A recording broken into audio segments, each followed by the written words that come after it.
संसार में काम की अग्नि ने संसार के प्रत्येक व्यक्ति को जलाया होगा। बोलो राधे राधे।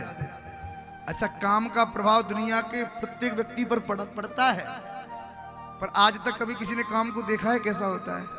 काला, पीला, गोरा, नीला, हरा कैसा होता है? किसी ने देखा है?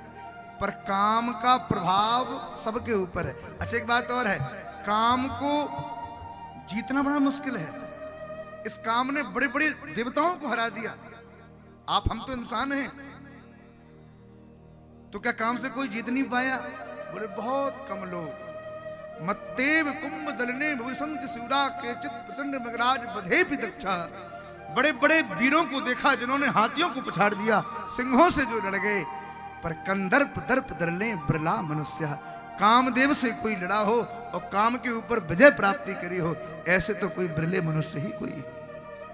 काम से जीतना बड़ा मुश्किल है। काम बड़ा लीलाधारी है।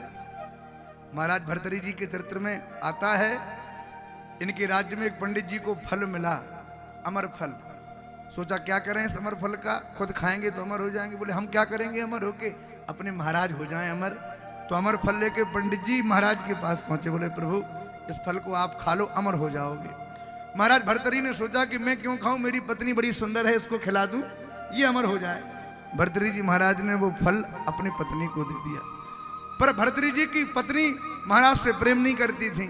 उन्होंने सोचा कि मैं क्यों खाऊं, इस फल को मैं अपने प्रेमी को दे दूं।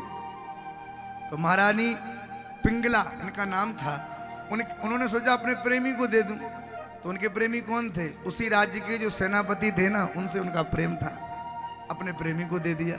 सेनापति ने फल हाथ में लिया, सोचा मैं खा के अमर क्यों हूं, मैं अपनी प्रेमिका को दूं।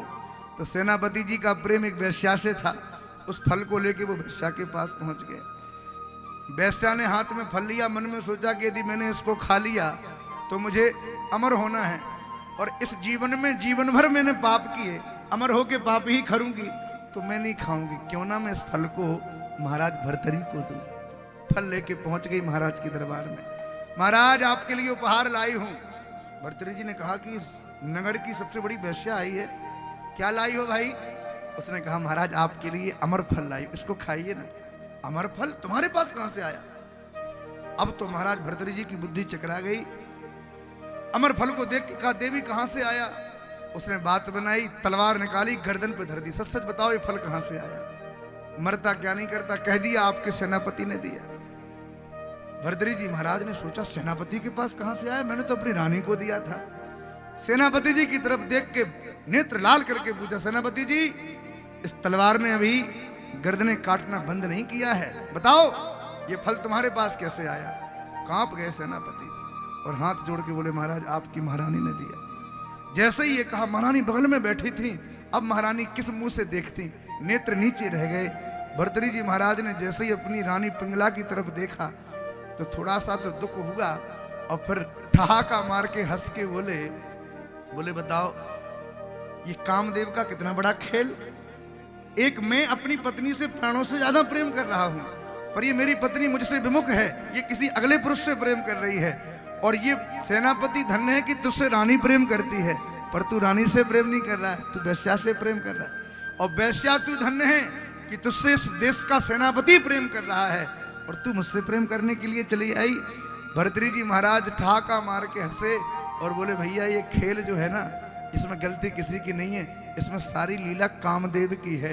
अपने मुकुट को उतार के सिंहासन पे रखा, और भर्तृहरि जी महाराज ने वन में जाके 3 शतक लिखे, भक्ति शतक, ज्ञान शतक और वैराग्य शतक। इन तीनों शतकों को यदि कोई पढ़ ले तो रोम रोम से भक्ति ज्ञान वैराग्य प्रकट होने लगेगा।